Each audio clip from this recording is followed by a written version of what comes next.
البرنت صار 28 بارحة يعني أو 27 رجعت. ئەمڕۆ دوێنێ نرخی بەرمیلێک نەوتی برند لە نێوان 27 بۆ 28 دلار بووە.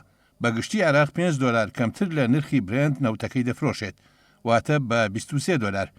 ئەگەر بەرمیلێک نەوت بە 23 دلار بفرۆشێت و لە سەدا 93 بودجەش لە داهاتی نەوت دابین بکرێت، ئەوە کارەسات لە عێراق ڕوەدا. لەبەرەوەی زیاتر لە نیوەی پارەکە دەچێت بۆ کرێی بەرهەمێنانی نەوت و دانەوەی قەرزەدەرێکیەکان، واتە دەبێ عێراق لەسەر داهاتی 12 بۆ 13 دلار بۆ یەک بەرمیل نەوت بژی. بۆیە دەڵێم ئەگەر بارودۆخەکە بۆ ماوەی ساڵێک بەردەوام بێت، ئەوە کارەساتی گەورە ڕوەدات.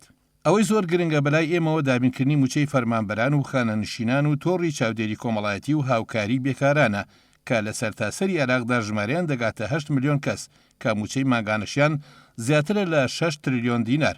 ئەمەش ژمارەیەکی گەورەیە و دۆخەکەش هەستیارە، بۆیە دەبێت بە وریاییەوە مامەڵە بکەین. ئێمە دەمانەوێت موچەی فەرمانبەران و خانەنشینان و چاودێری کۆمەڵایەتی و هاوکاری بێکاران و ئاوارەکان دابین بکەین، چونکە ئەوە ئەرشی ئەخلاقی و نیشتیمانی سەرشانمانە. أكو يعني تلاحم أو تشاور مستمر بصراحة.